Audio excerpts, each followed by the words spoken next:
अस्सलाम वालेकुम, मैं हूं मुनीज़ा जहांगीर और आप देख रहे हैं प्रोग्राम स्पॉटलाइट। नाजरीन, आज की बड़ी खबर, चेयरमैन पीटीआई को इलेक्शन कमीशन ने 5 साल के लिए नाअहल कर दिया। यानी अगर इनको अपील में रिलीफ ना मिले तो वो इलेक्शन नहीं लड़ पाएंगे। इससे पहले मियां नवाज शरीफ भी सुप्रीम कोर्ट से इलेक्शन लड़ने के नाअहल करार दिए गए थे। दूसरी तरफ इंतखाबात कब होंगे इस पर अभी भी अभाम है। कल हम अपनी मुद्दत मुकम्मल होने के बाद हम कल सदर पाकिस्तान को मैं लिखकर भेज दूंगा कि असेंबली को तहलील कर दिया जाए और फिर इंटरिम गवर्नमेंट आएगी।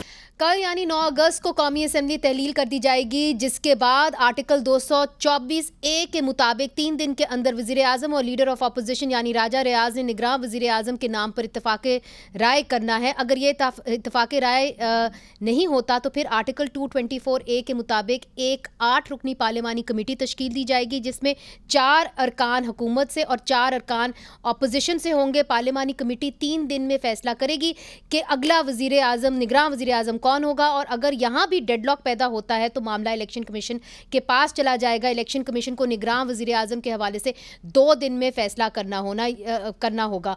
यानी अब भी मामला सियासतदानों के हाथ से निकलकर इलेक्शन कमीशन के पास जा सकते हैं, जिसने अभी तक इलेक्शन की कोई तारीख नहीं दी, जिसकी वजह से इन पर पाकिस्तान पीपल्स पार्टी तनकीद करते हुए नजर आ रही है। जो इलेक्शन कमीशन ऑफ पाकिस्तान है उसको अब अपना चुप का रोजा तोड़ देना चाहिए। अब सेंसस पे डिसीजन आ गई है। तमाम मीडिया में और हर जगह इस बात पे स्पेकुलेशंस हो रही हैं कि इलेक्शंस डिले होंगे। कोई कह रहा है 6 महीने होंगे, कोई कह रहा है 7 महीने होंगे। तो इलेक्शन कमीशन को फिल फॉर सामने आना चाहिए और ये बात कहनी चाहिए कि उनको कितना टाइम लगेगा डिलिमिटेशंस करने में, और हत्तल इम्कान कोशिश उनकी ये होनी चाहिए कि 90 दिन के अंदर वो डिलिमिटेशंस जो हैं वो मुकम्मल कर ली जाएं, ताकि इलेक्शंस जो हैं वो टाइम पे हों, क्योंकि अगर delayed elections will be a disaster for the federation. हमने आखिरकार वो रूल्स ऑफ द गेम आपस में तय करना है कि किस चार्टर के तहत, किस कोड ऑफ कंडक्ट के तहत ना सिर्फ हम सियासी जमातें आपस में एक दूसरे के साथ सियासत करेंगे, मगर किस तरीके से हमारे इदारे दूसरे इदारे के साथ चलते रहेंगे। हमारा सिलेक्टेड हुकूमत का मुखालफत करते हुए एक पॉइंट पे हम सब जोर देते थे कि सारे इदारे को अपने दायरे में रह के काम करना चाहिए, और मेरा ख्याल में जो 15-16 महीना का मौका हमें मिला, इस मकसद में हम कामयाब नहीं हुए। बिलावल भुट्टो जरदारी साहब कल बात कर रहे थे और मायूस नज़र आ रहे थे। नाजरीन, अब जबकि एक और साबिक वज़ीर आज़म माइनस होने जा रहे हैं, तो क्या आने वाले निगरान हुकूमत इलेक्शन के लिए राह हमवार करेगा या जो है चार्टर ऑफ इकॉनमी को तश्कील देकर अपनी पंजे जो हैं वो गाड़ लेगा और मुंतखब नुमाइंदों को अहम फ़ैसलों से बाहर रखेगी? यही एक बहुत बड़ा सवाल है। और इसके साथ साथ हम बात करेंगे उन बिल्स पर के बारे में जो उजलत में पास किए गए और अब मुतनाज़ भी बताए जा रहे हैं। इस वक्त हमारे साथ स्टूडियोज़ में मौजूद हैं सेनेटर राना मकबूल साहब, रहनुमा है पाकिस्तान मुस्लिम लीग नून के, चेयरपर्सन है सेनेट कमेटी बराए काबीना के। आपका बहुत बहुत शुक्रिया, आपने हमें ज्वाइन किया। उनके साथ तशरीफ़ रखती है नाज बलोच साहिबा, मेंबर है कौमी असम्बली, रहनुमा पाकिस्तान पीपल्स पार्टी, मेंबर कायमा कमेटी बराए इत्तलात। आपका भी बहुत बहुत शुक्रिया। और साथ हमें ज्वाइन कर रहे हैं सलमान अकरम राजा साहब, माहिर कानून है, पैनमा केस में हसन और हुसैन नवाज़ के वकील भी थे, और टिरियन वाइट केस में इमरान खान साहब की तरफ से भी वकालत कर चुके हैं। सबसे पहले सलमान अकरम राजा साहब आपकी जानिब आऊँगी, इसलिए चूँकि ये कानूनी मामला है। अब जबकि इमरान खान साहब को नाअहल करार दिया गया है, तो क्या ये नाअहली सस्पेंड हो जाएगी कि अगर अपील में चले गए उनके वकला और उन्होंने कह दिया कि जी ठीक है, हम इनके अब इस वक्त इनकी नाअहली को सस्पेंड करते हैं, ये मुमकिन है? जी ऐसा ही है। अगर तो जो उनको कन्विक्ट किया गया है, जो सजा दी गई है, वो सजा सस्पेंड हो जाती है, तो उस सूरत में ये नाअहली भी अपने आप खत्म हो जाएगी। इस नाअहली का ताल्लुक उनकी सजा के साथ है। जब तक सजा मौजूद है वो नाअहल रखे जा सकते हैं, लेकिन अगर सजा मुअत्तल हो जाती है तो नाअहली का कोई जवाज नहीं रहेगा। और आप समझते हैं कि जिस तरीके से उनको नाअहल कराया गया है, आप समझते हैं कि ये in the eyes of the law ये एक पुख्ता केस है उनके खिलाफ? जी मेरी दानिश में तो नहीं है। जिस तरह ये फैसला सामने आया है, ये इसकी तो नज़ीर नहीं मिलती कोई। उनको गवाही का हक नहीं दिया गया अपने दिफा में। इसमें और बहुत सी कबाहतें थी। कानून में लिखा है कि इलेक्शन कमीशन ने कंप्लेंट जो है 120 दिनों में फाइल करनी थी, ऐसा भी नहीं हुआ। फिर हमारे कानून में एक तरीका है कि कंप्लेंट फाइल करने के लिए आपको मैजिस्ट्रेट के जरिए पहुंचना पड़ता है सेशन कोर्ट, वो भी नहीं हुआ। तो इसमें बेशुमार तकनीकी मामला तो अपनी जगह हैं जिनकी बुनियाद पे मेरी नज़र में ये तमाम ट्रायल जो है ये ख़त्म हो जाना चाहिए। लेकिन अगर हम उस मवाद पे भी आ जाएं जो उनके खिलाफ पेश किया गया कि क्या मामला है तोशाखाना का, तो वो भी मेरी नज़र में कोई सबूत नहीं बनता किसी किस्म की करप्शन का। वो जरा तफसीर उसकी लंबी है, लेकिन इस वक्त मैं इतना ही कहूँगा कि तकनीकी मामलात पे ही इस सजा को ख़त्म हो जाना चाहिए। और आपको कोई सिमिलैरिटी नज़र आती है इमरान खान साहब के इस केस में और मियां नवाज शरीफ साहब के केस में, या जिस तरीके से हैंडल किया गया? देखिए, बिल्कुल नजर आती है, और मुझे तो सिमिलैरिटी आप 50 की दहाई में चले जाएं तो वहां भी नजर आती है। ये एक पुरानी एक रविश है सियासतदानों को, वज़राए आज़म को नाअहल करने की। ये कोई नई बात नहीं है, और हम वहीं खड़े हैं जहां हम सन 54 में खड़े थे, सन 58 में खड़े थे। कोई इस हवाले से पेशरफ्त नहीं हुई। ये बहुत ही एक आसान तरीका हुआ करता है कि अदालती निज़ाम को इस्तेमाल किया जाए एक सियासी ताकत को ख़त्म करने के लिए। तो ये हुआ, पहले भी हुआ और आज भी हो रहा है। राना मकबूल साहब, आप तो इसके बारे में बात भी करते रहे हैं। अब जब मियां नवाज शरीफ साहब को नाअहल किया गया था, उसके बाद इलेक्शंस हो गए थे, तो पाकिस्तान मुस्लिम लीग नून की या मियां नवाज शरीफ साहब की मकबूलियत में कोई कमी तो नहीं आई थी? तो इनको नाअहल कर दिए गए तो आपके इलेक्शंस में कोई ख़ास फ़र्क तो नहीं आएगा, या उनकी मकबूलियत में कमी तो नहीं आएगी? मकबूलियत जो है वो रेलेवेंट नहीं है इस सारे इशू में। ये ठीक है, लीगल इशू है, लेकिन मोर सो इट्स मॉरल इशू है। सिर्फ एक स्टेट्समैन है, प्राइम मिनिस्टर है मुल्क का, जो उन्होंने अपने साथ खलवाड़ किया है। वो घड़ी जो है जिसके ऊपर काबतुल्लाह की तस्वीर लगी हुई थी, बाज़ारों में बेचते फिरें। किंग ने आपको गिफ्ट दिया है, क्या गिफ्ट को इस तरह बेचा जाता है और फिर आप उसके ऊपर जाली रसीदें साथ लगाएं? यानी आप किसी चीज़ को देखें तो सही कि क्या ये कंडक्ट है। इस लेवल के आदमी को ये बात करनी चाहिए जो की गई है। बाकी जो इसका क्रिमिनल कंटेंट है जो कोर्ट ने लिखा है, अब मेरी आप अर्ज़ सुने, कितनी दफ़ा कोर्ट ने कहा जी आप लेके आए विटनेसेस। मियां नवाज शरीफ के केसेस चले ना उनकी बेटी के ऊपर, एक दिन वो गैर हाज़िर नहीं हुए, एक दिन उन्होंने कोर्ट को डिसोबे नहीं किया। बड़ी तकलीफ में आते रहे, लाहौर से आना, लाहौर से जाना रोज़, लेकिन उन्होंने तो कोई परवाह ही नहीं की। वो उन्होंने माना ही नहीं उनकी किसी बात को। तो जब जज अब क्या करता है? मगर देखिए, इसको एक पॉलिटिकल विक्टिमाइजेशन के तौर पे अगर आप बाहर निकलें, लोगों से बात करें, तो वो कहते हैं कि जी पॉलिटिशियन। मैं थोड़ी सी वजाहत करना चाहूँगा। जी बताइए। देखिए, चूंकि अब सेनेटर साहब ने मुकदमे की जुज़ियात का जिक्र कर दिया है, तो मुझे थोड़ा सा आप मौका दें। देखिए, ऐसा नहीं है, ऐसा नहीं हुआ। एक कानून में सेक्शन 342 342 की स्टेटमेंट होती है मुल्जिम की। उसके बाद मुल्जिम से पूछा जाता है कि क्या आपने अपने दिफा में कोई गवाह पेश करने हैं। यहाँ 1 अगस्त को वो 342 की स्टेटमेंट हुई। उसके फौरन बाद ये कहा गया कि जी हमने गवाह पेश करने हैं अपने दिफा में।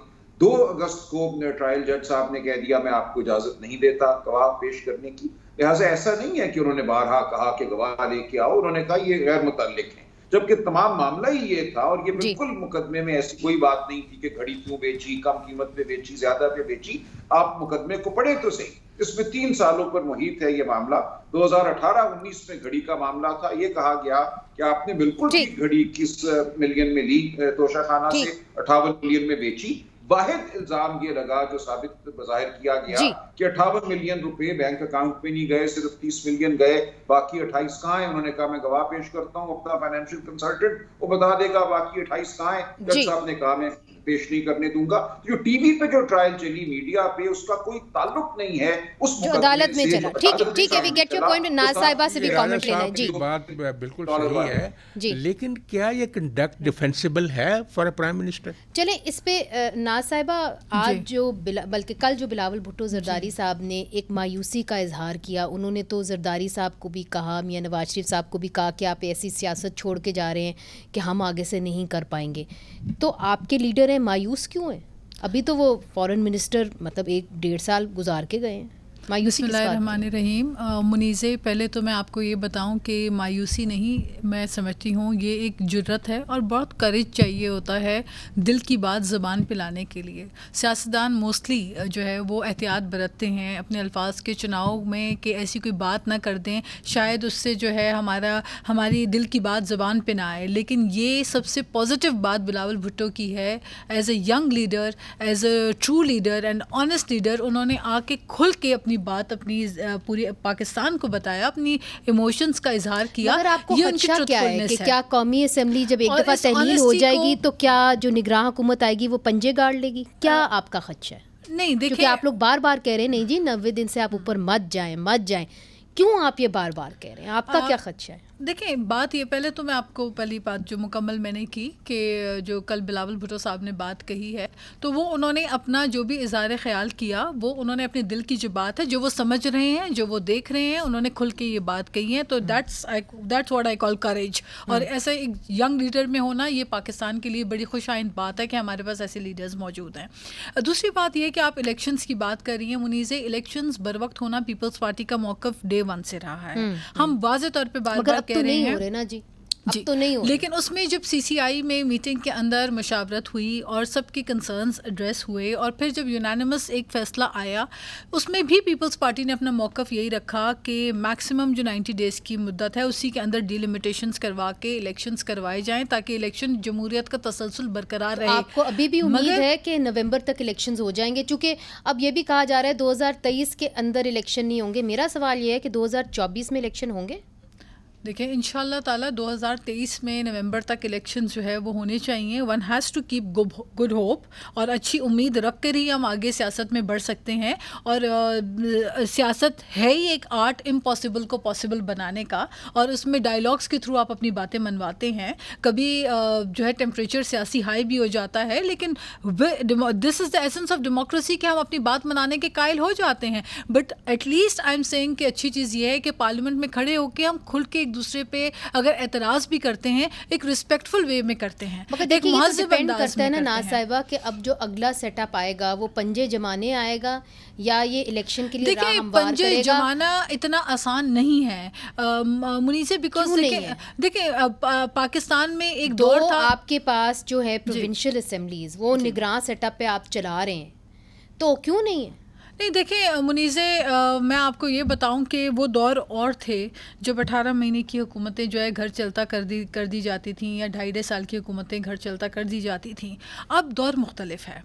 अब सियासी जमातों ने जितनी स्ट्रगल और कुर्बानियाँ दी हैं वो इसलिए नहीं दी हैं कि आके टर्म जो है वो जो निगरान सेटअप है उसको तवील करके डेमोक्रेसी को डिरेल किया जाए। तो मेरा ख्याल है इसके लिए कोई भी सियासी जमात तैयार नहीं होगी। कोई भी सियासी जमात तैयार नहीं होगी, या वो सियासी जमातें तैयार नहीं होंगी जिनको स्टेक नहीं मिलेगा निगरान सेटअप में। लेकिन देखिए, किसी एक जमात का तो नहीं है ना स्टेक, है तो तमाम कलेक्टिव। ये आज सेनेटर साहब से भी देख पूछ रहे हैं वो लेते हैं। 13 सियासी जमातों का है। ठीक। ये 13 सियासी जमातें यकीनी तौर पे इस चीज के ऊपर इतनी आसानी से तो अग्री नहीं करेंगी किसी मगर क्या उनसे पूछा भी जा रहा है? हमें- राना साहब, आप 2024 के अंदर, मैं 23 की बात नहीं करती, आप इलेक्शंस होते हुए देख रहे हैं? देखो जी, जो कह रहे हैं, जो एनालिसिस चल रहा है कि जी 90 डेज़ तो वैसे हैं, और अदरवाइज़ उन्होंने जो नई कॉन्स्टिट्यूंसीज़ की हदबंदी करनी है, पॉपुलेशन बड़ी है, उसके हिसाब से उन्होंने इसकी जो डिमार्केशन एक लिहाज से करनी है। वो कहते हैं जी उसके ऊपर वक्त लगेगा, कोई महीना 1.5 महीना, अबाउट 6 वीक्स। तो नवंबर तक 90 डेज़ पूरे होते हैं और 6 वीक्स उसमें जमा कर लें तो इट विल बी अराउंड फरवरी जो बनता है। तो सेनेट के इलेक्शन से पहले आपको लगता है कि आम इंतखाबात हो जाएंगे? होना चाहिए, क्योंकि फिर सेनेट भी तो it will be rate apart, क्योंकि 50% सेनेटर्स तो घर चले जाएंगे, यानी अब जो लोअर हाउस भी नहीं होगा और अपर हाउस भी पूरा नहीं होगा। इसलिए बहुत ज़रूरी है कि इलेक्शन जो है विद इन टाइम हो। चलो 6 हफ्ते 8 हफ्ते ज़्यादा हो जाए, लेकिन इलेक्शन होना चाहिए, और यही पार्टी की फलाह के लिए और मुल्क की फलाह के लिए ज़रूरी है। ये कोई सब्स्टिट्यूट नहीं है कि केयर टेकर चलाते मगर सेनेटर साहब, फिर हम सलमान अकरम राजा से ब्रेक के बाद पूछेंगे कि जहां आपने 2 सूबाई जो असेंबलियां हैं निगरान सेटअप के तहत चलाई हैं और वहां पे आइन के ऊपर जो है कोई ख़ास गौर फिक्र नहीं हुआ, तो क्या सेनेट इलेक्शंस इतने ज़रूरी हो जाएंगे? क्या निगरान सेटअप पंजे जमाने तो नहीं आ रहा है? इसका खदशा जाहिर किया जा रहा है। पूछेंगे सलमान अकरम राजा साहब से वक्फे के बाद। वेलकम बैक नाजरीन। एक खदशा जाहिर किया जा रहा है कि अगर निगरान सेटअप आया और अगर वो टेक्नोक्रैट्स के ऊपर मबनी हो या वो चार्टर ऑफ इकॉनमी चाहता हो तो वो अपने पंजे जो है वो गाड़ सकता है और 2024 में भी शायद इलेक्शंस ना हो। सलमान अकरम राजा साहब, आप तो आइन को अच्छी तरीके से जानते हैं। राना मकबूल साहब, सेनेटर राना मकबूल साहब और नाज बलोच साहिबा कहती हैं कि देखिए सेनेट के इलेक्शंस होने हैं मार्च के अंदर, उससे पहले आम इंतखाबात हो जाएंगे, मगर पाकिस्तान में जो अनहोनी होती है वो होनी हो जाती है। आपको लगता है कि ये आम इंतखाबात फिर आगे भी जा सकते हैं? आइन में इसकी गुंजाइश है या ली जाएगी? आइन में तो गुंजाइश नहीं थी बहुत सारी चीजों की जो हमारे यहाँ हो गई। हमने खुद ही तावील बनाई ना कि मुल्क में एक ही दिन इलेक्शन होने चाहिए। आइन में तो नहीं लिखा, आइन में तो लिखा है जो भी असेंबली तहलील होगी 90 दिन में उसके इलेक्शन होंगे। तो हमने आइन के ऊपर एक अपना नजरिया जो है वो मुसद्दद किया कि नहीं, ऐसा हुआ तो हम इलेक्शन को मानेंगे नहीं, लिहाजा मत कराओ इलेक्शन। सुप्रीम कोर्ट के फैसले को भी नजरअंदाज किया। लेकिन देखिए सवाल ये कानूनी से ज्यादा मेरी नजर में सियासी है, क्योंकि मई में ये सेंसस तो आ चुका था। क्यों नहीं काउंसिल ऑफ कॉमन इंटरेस्ट ने, अगर इसी काउंसिल ऑफ कॉमन इंटरेस्ट ने इसकी तौसीक करनी थी तो मई में कर दी। मई में अगर की होती तो कोई मामला ना पैदा होता, कोई मसला ना पैदा होता नवंबर में इलेक्शन कराने के हवाले से। जानबूझ के ये मामला जो है इल्तवा में डाला गया। मई से आए हुए सेंसस को 5 अगस्त को काउंसिल ऑफ कॉमन इंटरेस्ट के सामने रखा गया। तो कोई मंसूबा था जिसके तहत ये किया गया और ये कहा गया कि अब इलेक्शन कमीशन जो है नए सिरे से हल्का बंदियां करेगा। और दूसरा मामला जो आईनी तरमीम का है वो सूरत में पैदा होगा अगर कोई सूबा ये कहे आकर कि उस सूबे की नशिस्तें बढ़ाई जाएं या कम की जाएं किसी दूसरे सूबे, उस सूरत में मामला फिर अदालत में चला जाएगा, स्टे ऑर्डर मांगेंगे लोग। इसी तरह हल्का बंदियों में भी ये मामला इतना आसान नहीं हुआ करता, इसमें भी स्टे लिए जाते हैं, लोग एतराज करते हैं। तो अगर तो ये अदालत में मामले चले गए कोई पता नहीं ये मामला कहां चला जाए, कितना आगे जाए। तो सवाल पूछने वाला ये है कि जिस मंसूबे के तहत काउंसिल ऑफ कॉमन इंटरेस्ट के सामने इस मामले को 5 अगस्त को रखा गया और 5 मई को नहीं रखा गया, वो क्या मंसूबा है, क्या वजह है? राणा साहब से चाहता है और क्यों चाहता है? सेनेटर साहब से पूछ लेते हैं। ये पहले से ही पता था जी कि इस मामलात के ऊपर जो है 2017 के सेंसस के ऊपर जमात इस्लामी सुप्रीम कोर्ट गई हुई है, MQM को इतराज़ात हैं, तो फिर क्यों आपने इसको इतनी देर तक इस मामले को लटकाया रखा? नहीं है, मैं इस बात से एग्री करता हूँ, ये उस वक्त होना चाहिए था और इस वजह से कॉम्प्लिकेशन हुई हैं। बहुत सारे ऐसे स्टेप्स हैं जो लेट लिए जाते हैं, आपको पता है, और बाज़ बहुत इनएडवर्टेंटली और अनइंटेंशनली भी होते हैं। मलिशियस नियत से, बदनीयती से भी तो लेट लिए जाते हैं। नहीं कि बदनीयती हो, एक तरह से जो एरर ऑफ जजमेंट है वो प्रॉब्लम भी तो इंसानों का है ना, पॉलिटिशियंस का है, सभी का है। यानी बड़े बड़े कमांडर जो हैं जब वो किसी बैटल में एंगेज होते हैं तो आपको पता है आजकल तो छोटी सी स्लिप उनके डिसीजन की। मगर सर इलेक्शन बहुत बड़ी चीज़ है, हर 5 साल के बाद आती है और सियासतदान से के लिए इलेक्शन से बड़ी चीज़ तो और कोई चीज़ नहीं। नवंबर से अगर ये वाकई होगा इंशाल्लाह ऐसे, मैं ज़ाती तौर पे इसलिए समझता हूँ कि जो स्टेक होल्डर्स हैं वो भी समझते हैं कि उनका जो इंटेंशन और पॉलिटिकल ऑब्जेक्टिव जेपरडाइज होंगे इससे। जो मुस्लिम लीग है, पीपल्स पार्टी है, बाकी पॉलिटिकल पार्टीज जो हैं, क्या वो सपोर्ट करती रहेंगी इस केयर टेकर को, क्या आप इंडेफिनेटली चलते रहें? ये नहीं होगा। इसलिए इसी बात को हमें भूल जाना चाहिए कि केयर टेकर चल सकते हैं ज़्यादा देर तक, बिकॉज पहले तो चलो PDM पावर में थी ना, फिर तो वो पावर में नहीं होगी ना। तो इसलिए मैं नहीं समझता कि ये चल सकते हैं। और ये बड़ा स्टम्बलिंग ब्लॉक जो है एक general opinion of the parties, political parties जो होगा कॉमन ओपिनियन, और हो नहीं सकता कि इसके ऊपर वो डिवाइडेड हो। मगर नाज़ साहिबा, अगर लेट्स से कि बाकी पॉलिटिकल पार्टीज़ का भी एक स्टेक हो निगरान सेटअप के अंदर, तो फिर तो मामलात आगे चल सकते हैं। और जिस तरह के सलमान अकरम राजा साहब पॉइंट आउट कर रहे हैं कि फिर पहले क्यों नहीं आपने ये फ़ैसला किया जब आपको पता था कि इलेक्शंस इस साल होने हैं और कुछ पॉलिटिकल पार्टीज़ के इख्तिलाफ़ात हैं। तो ये काउंसिल ऑफ कॉमन इंटरेस्ट में आप अगस्त के महीने में लेके जा रहे हैं जब नवंबर के अंदर इलेक्शंस ड्यू हैं, तो फिर इसके अंदर मैलिफाइड इंटेंशन तो लोग देखेंगे, बदनीयती तो देखेंगे। देखिए इस बात में कोई शक नहीं है, बिल्कुल इलेक्शंस का साल 2023 जो है वो इलेक्शंस का साल है और इसी तनासब से डिलिमिटेशंस और हल्का बंदियों की जो बात है और सेंसस ऑफ ऑल, ये तमाम चीज़ें ये पहले करना ज़रूरी थी। और अगर डिले हुआ है उस डिले को कोई भी डिफेंड नहीं कर सकता और नहीं करेगा।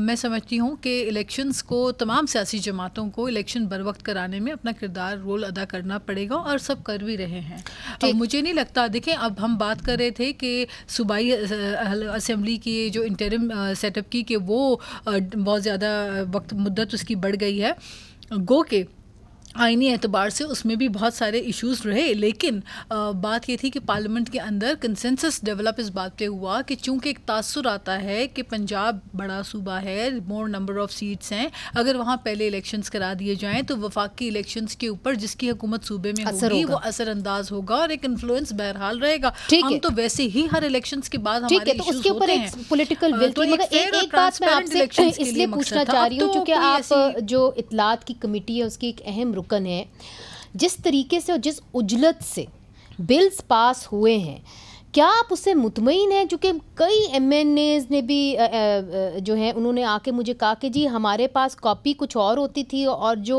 आखिरकार जो छपी कॉपी नेशनल असेंबली की वेबसाइट पे वो कुछ और थी। क्यों नहीं कमिटीज़ में गई? आप तो कमिटीज़ में बहुत जाती हैं। देखिए ये तो जो इन्फॉर्मेशन की कमेटी का आप बता रही हैं, ये तो इसमें डेफिनेटली कमेटी में ये बिल आया था और कमेटी में डिस्कशन हुई थी, इसमें एतराज़ात भी थे और कुछ लोगों को बहुत सारे ऐसी चीज़ें थी जिसमें एग्रीमेंट भी थी, सब अग्री भी कर रहे थे, बहुत सारे जर्नलिस्ट प्रोटेक्शन के मामला थे उनके ऊपर सब अग्रीड थे, मुत्तफिक थे। और फिर उसके बाद हमने देखा कि बहुत ज़्यादा मीडिया की जानिब से हमारे मीडिया के लोगों ने इस पर एतराज़ात भी उठाए और मुख्तलिफ हमारे मेम्बरान के भी कंसर्न्स थे, लिहाजा उसमें से फिर दोबारा उसको होल्ड बैक कर दिया गया उस अमेंडमेंट को। लेकिन फिर मीडिया से ही बहुत सारे डेटा प्रोटेक्शन एक्ट है, ये आपके पास आया था? देखिए डेटा प्रोटेक्शन जो है उसके ऊपर तवील अरसे से जो है वो सेनेट की कमेटीज़ वगैरह में भी जहाँ तक मुझे इल्म हुआ है शायद ये मामलात चलते रहे हैं, लेकिन मैं आपकी बात से बिल्कुल इत्तेफाक करती हूँ कि ये अमेंडमेंट्स जो है इसके ऊपर, और पीपल्स पार्टी ने ये बात पार्लियामेंट में भी, मगर कमेटी में आया कि नहीं, ये बड़ी अहम बात है, ये लोग सुनना चाह रहे हैं कि क्या कमेटी में आई ये बिल आया? मैं जो IT कमेटी में हूँ, मेरी मौजूदगी में तो डिस्कस नहीं हुआ, लेकिन मैं ये समझती हूँ कि कमेटी से होते हुए तमाम बिल्स को जाना चाहिए। और दूसरी बात ये कि पीपल्स पार्टी ने हर मोड़ पे और हर बिल के आने पे हम पार्लियामेंट में लॉ मिनिस्टर से ज़रूर मालूमात लेते हैं कि क्या आपने ये हमें पहले स्टडी करने को दिया था, और अगर हमें लगता है बहुत सारे आपको पहले स्टडी करने को दिया, मुझे वक्फा लेना है। आप देखें बहुत सारे बिल्स में चीज़ें दोबारा जो है इनको मूव बैक करना पड़ा है, स्टेप बैक करना पड़ा चीज़ों में, क्योंकि जब पार्लियामेंट में मेंबरान अगर एतराज़ कर रहे हैं तो चीज़ों में आप तो आपको इस बार क्या वो बिल्स दिए गए? मैं फिर से ये सवाल कर रही हूँ, आपको वो बिल्स दिए गए, पढ़े आप? देखिए ये बिल्स, बहुत सारे बिल्स जो भी जिस तरह से आए थे, इसमें ज्यादातर मेजॉरिटी तो प्राइवेट मेंबर डे के बिल्स थे जो वो आपने पढ़े, आपको मौका मिला? देखिए यूनिवर्सिटीज के बिल थे, ये सारे तमाम बिल्स थे, ये एक दिन पहले सेम डे मिल जाते हैं मेंबर्स को। डेटा प्रोटेक्शन बिल का तो आपने कहा नहीं, ऑफिशियल सीक्रेट एक्ट का भी। डेटा प्रोटेक्शन पे बहुत सारे कुछ कंसर्न्स हैं और बहुत सारे इश्यूज हैं जिस पे मैं समझती हूँ कि उस पे भी हमें बहुत गौर फिक्र करनी चाहिए, कमेटी में इस मामले को डिस्कस जरूर करना चाहिए। ठीक है, मगर क्या कमेटी में इसको डिस्कस करने का मौका मिलेगा कि नहीं मिलेगा? क्योंकि इसके ऊपर जो इंटरनेशनल इंटरनेट कंपनीज हैं वो सरापा एहतजाज हैं। ऑफिशियल सीक्रेट्स एक्ट जो है वो भी अब पास हो गया है, एक वाटर डाउन वर्जन जो है वो पास हुआ है, उसके बारे में भी बात करेंगे। और हमें ज्वाइन करेंगे उसामा खिलजी साहब जो डायरेक्टर हैं बोलो भी के और डिजिटल राइट्स जो हैं एडवोकेट हैं, वक्फे के बाद। वेलकम बैक नाजरीन। उजलत में काफ़ी ऐसे बिल्स पास हुए हैं जो मुतनाज़े हो गए हैं। एक बिल जो है जो टेबल हुआ है, प्राइवेट मेंबर बिल है, पर्सनल डेटा प्रोटेक्शन बिल 2023। जब से ये टेबल हुआ है, इंटरनेशनल जो इंटरनेट कंपनीज़ हैं उन्होंने वज़ीर आज़म को ख़त लिखा है, इसके ऊपर सरापा एहतजाज हैं, और जो राइट्स ऑर्गेनाइजेशन है वो भी इसके ऊपर सरापा एहतजाज है। उसामा खिलजी जो डायरेक्टर हैं बोलो भी के और डिजिटल राइट्स एडवोकेट हैं, वो कहते हैं कि ये जो बिल है ये बुनियादी इंसानी हकूक़ के ख़िलाफ़ है। क्यों उसामा आप ये कहते हैं? बहुत शुक्रिया जी। बिल्कुल, इसका जो नाम है वो पर्सनल डेटा प्रोटेक्शन बिल है, लेकिन ये हुकूमत इसमें क्या करने की कोशिश कर रही है वो पर्सनल डेटा प्रोटेक्शन के बिल्कुल खिलाफ जाता है। कुछ शिकें इसमें हैं जो काफ़ी अच्छी हैं, जो आपके बिजनेसेस और दीगर ऑर्गेनाइजेशन डेटा प्रोसेस करती है उसको प्रोटेक्शन देती हैं, लेकिन जो सबसे काबिल एतराज़ शिकें इस बिल में हैं, सबसे पहले तो एक ये है कि सारी कंपनियों को जो डेटा प्रोसेस करती हैं पाकिस्तानी शहरियों का, मतलब इंटरनेट की सारी कंपनियां ही हो गई, तो उनको जो है पाकिस्तान में लोकल सर्वर बनाना पड़ेगा, जो कि दुनिया में उनके कुछ ही सर्वर होते हैं, लेकिन ये कहते हैं पाकिस्तान में आप अलग बनाएं। और इसमें उन्हें ये भी कहा गया है कि जो सेंसिटिव पर्सनल डेटा है पाकिस्तानी सिटीजन्स का, वो पाकिस्तान में ना सिर्फ आप अंदर प्रोसेस करें लेकिन हुकूमत को उसका एक्सेस भी दें। तो इसमें तो हुकूमत जो है सरासर हमारा सेंसिटिव पर्सनल डेटा को एक्सेस करने की कोशिश कर रही है, और जो सेंसिटिव पर्सनल डेटा की डेफिनेशन है वो एक बहुत वेग और वसी है। तो बेसिकली इसमें क्या किया जा रहा है कि डेटा को कंट्रोल और एक्सेस और सर्वेलेंस को एक लीगल कवर देने की कोशिश दी जा रही है इस लॉ के जरिए। और फिर जो इंटरनेशनल कंपनियां हैं उनके लिए भी ये कॉस्ट इसकी बहुत ज्यादा होगी कंप्लायंस की, इधर डेटा सर्वर बनाने की और यहाँ पे वो करने की। फिर उसमें जो राइट्स हैं, जो इंटरनेशनल कमिटमेंट्स हैं इंटरनेशनल लॉ की, उसको भी ये वायलेट करता है। तो मेरे ख्याल से कंपनियों ने तो उस खत में जिसकी बात आपने की उसमें लिखा हुआ है कि अगर ये बिल पास हुआ हम तो पाकिस्तान में शहरियों को सर्विसेज ही नहीं दे पाएंगे। और वाकई में ये तो बहुत बड़ा आपने बताया कि सर्वेलेंस को एक तरीके से उन्होंने अमली जामा पहनाने की कोशिश की है। सलमान अकरम राजा साहब ऑफिशियल सीक्रेट्स एक्ट तरमीमी बिल 1923 के अंदर जो तरमीम की गई पहले काफ़ी सख्त था, अब वाटर डाउन किया गया है। आप मुतमईन है जो वाटर डाउन वर्जन है? नहीं, बिल्कुल मुतमईन नहीं। देखिए, इसमें सबसे अहम बात जो जहन में रखने वाली है वो ये है कि जो भी तरामीम की जा रही हैं इनका मकसद क्या है। इनका मकसद ये है कि मिलिट्री कोर्ट्स के तहत ट्रायल जो है उसके दायरा कार को वसी किया जाए। ऑफिशियल सीक्रेट्स एक्ट को अकेले नहीं पढ़ना। ऑफिशियल सीक्रेट्स एक्ट को आपको आर्मी एक्ट 1952 के साथ पढ़ना होगा। आर्मी एक्ट 1952 का सेक्शन 2D1 और 2D2 ये कहते हैं बिलखुसूस 2D2 कि ऑफिशियल सीक्रेट्स एक्ट के तहत अगर कोई जुर्म होगा, कोई ऑफेंस है, तो उसकी ट्रायल जो है वो आर्मी एक्ट के तहत मिलिट्री अदालतों के सामने होगी। लिहाजा जो भी तौसी ऑफिशियल सीक्रेट्स एक्ट में की जाती है, ये तौसी दर हकीकत मिलिट्री कोर्ट्स के दायरे कार में तौसी है। यहाँ सिविलियंस को मिलिट्री कोर्ट्स के सामने पेश किया जाना मकसूद है। ये इस अमेंडमेंट का असल मकसद है। और उसके अंदर जाहिर है फेयर ट्रायल तो दिया ही नहीं जाएगा उनको मिलिट्री कोर्ट्स में। देखिए, वो तो अपनी जगह एक मामला है जिसपे हम अदालत में गए हुए हैं, अदालत उज़्मा में, और ये तमाम दुनिया का जो कंसेंसस है उसके बरखिलाफ एक बात है कि सिविलियंस को मिलिट्री कोर्ट्स के सामने भेजा जाए, जहां एक आर्मी का अफसर मेजर कर्नल लेवल का ट्रायल कंडक्ट करेगा और उसके बाद जो होगा वो जो है वो उसके अंदर आर्मी के अंदर ही जाएगी, आर्मी चीफ साहब के पास। लिहाजा ये बात एक अपनी जगह है। तो अब इस अमेंडमेंट की जरूरत क्यों पेश आई और इसमें क्या अमेंडमेंट्स की गई हैं? इसमें आप एक सिर्फ चीज अगर मैं आपको दिखा दूं या दो तीन चीजें आप देख लीजिए। इसमें एक तसव्वुर दाखिल किया गया है इस कानून में, एनिमी का लफ्ज एनिमी की तशरीह की गई है और ये कहा गया है कि एनिमी हर वो शख्स है जो किसी नॉन स्टेट एक्टर, यानी कि उसमें कोई एनजीओ हो सकती है या कोई ऐसा ग्रुप हो सकता है, कोई ऐसा इदारा हो सकता है जिसके हवाले से ये तासुर कायम किया जाए कि ये पाकिस्तान की सेफ्टी और इंटरेस्ट के खिलाफ काम कर रहे। उस इदारे या ग्रुप के साथ अगर कोई बंदा काम करता है किसी भी सूरत में, तो उसको दुश्मन पाकिस्तान का तस्वुर किया जाएगा। और उसके खिलाफ आगे फिर मजीद ये है कि अगर एक दुश्मन से कोई राब्ता रखता है, कंसॉर्ट्स विद द एनिमी, तो वो भी उसके नरगे में आ जाएगा, उसको भी एक मुल्जिम समझा जाएगा, पाकिस्तान के खिलाफ मशहूर, और उसकी ट्रायल भी जो है मिलिट्री कोर्ट के सामने हो। अब इसमें बहुत सी तकनीकी बातें हैं, लेकिन इतनी ही बात आपको वाजे कर मोटी बात है इसका मकसद क्या है। फिर इसमें एक तस्वुर है प्रोहिबिटेड प्लेस का, वो पहले से एक तस्वुर मौजूद था, उसमें तौसीह की गई है। उसमें यह कहा गया है कि अगर एक्सरसाइज के लिए या दफ्तरी काम के लिए भी आर्मी या कोई दिफाई इदारा किसी दफ्तर को किराए पे लेता है या उसमें आके काम करता है, तो दफ्तर भी जो है एक ममनुआ इलाका समझा जाएगा। और कोई अगर उसके करीब भी आता है, विजिट्स इट और पासेस बाय, उसको भी एक जुर्म का मुर्तकिब शख्स समझा जाएगा। उसकी भी जो ट्रायल है वो मिलिट्री कोर्ट के सामने होगी। लिहाजा आप जितने भी गौर से इसको पढ़ते जाएं, पहले जो कानून आया था वो तो मज़ाक़ खेज था, लेकिन अब भी जो कानून है ये इंतहाई तशवीशनाक है। इसका मकसद माशरे में जबर और खौफ की जो है उसको गहरा करना। अच्छा, सेनेटर राना मकबूल ने इसके ऊपर काम किया हुआ, आपने सलमान साहब की बात सुन ली, आपका रिएक्शन? मैं बड़े अदब से कहूँगा सलमान साहब से, जो लेटेस्ट अमेंडमेंट्स आई उसको ज़रा देख ले मेहरबानी करके।